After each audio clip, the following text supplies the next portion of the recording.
আমার নবী মিরাজে গেলেন। মিরাজে যাওয়ার সময়তে বাবা আপনার কিনা জান্নাতের কাছে গিয়েছেন, গেটের কাছে। এখন গেটের কাছে উপস্থিত হয়ে গেছেন আল্লাহর একজন নবী হযরত ইদ্রিস পয়গম্বর। জোরে বলুন।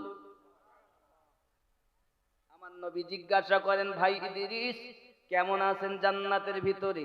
ইদ্রিস পয়গম্বর বলছেন, হুজুর 5000 বছর ধরে আমি জান্নাতের ভিতরে আছি।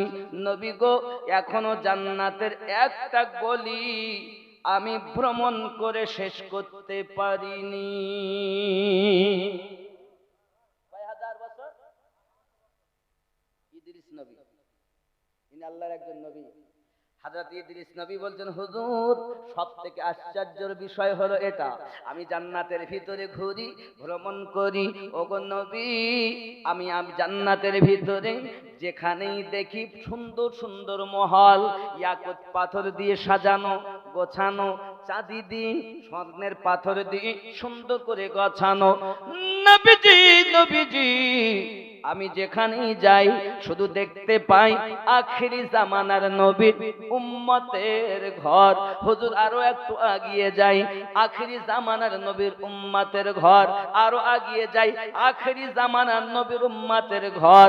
ওগো নবী, 5000 বছর এখনো একটা গলি শেষ হলো না, শুধু আপনার উম্মতের মহল দেখি।